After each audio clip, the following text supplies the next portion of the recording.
पुराने किताबों की दुकान में माया हर दिन की तरह अपने कामों में डूबी रहती है, जो पुरानी किताबों की खुशबू और शांत कहानियों से घिरी हुई है। ठीक सुबह 9:03 बजे लियो का प्रवेश शांति को भंग करता है। एक रहस्यमय आकृति जो छंदों में सांत्वना खोज रही है। एक क्षणिक लेन देन में कविता की एक किताब हाथों में बदल जाती है। जैसे ही लियो एक शब्द भी बोले बिना चला जाता है, जिससे उसकी राह में एक जिज्ञासा बनी रहती है। विदाई निगाहों के साथ माया लियो के पीछे हटते हुए आकृति को देखती है।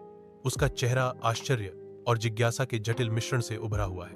पुरानी किताबों की दुकान के हृदय में माया ध्यान से एक नए खरीदी हुई किताब में एक नोट डालती है।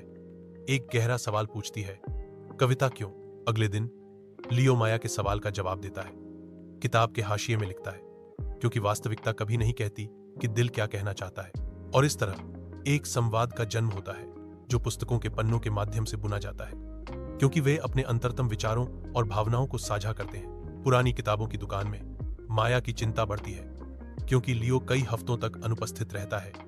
उसकी बेचैनी चुपचाप लिखी हुई है।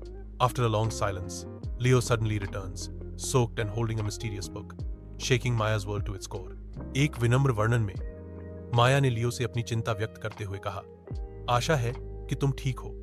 दुकान तुम्हें याद करती है।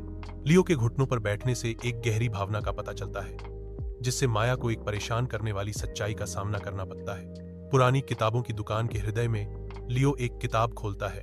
उसकी आंखें खोए हुए प्यार और नई मिली आशा के एक मार्मिक संदेश से भरे एक पृष्ठ पर टिकी हैं।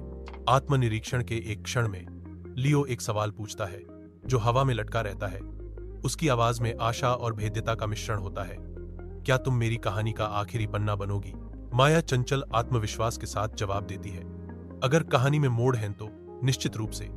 उसके शब्द आगे एक अप्रत्याशित यात्रा का संकेत देते हैं। पुस्तकालय से निकलते हुए माया और लियो हाथ मिलाते हैं।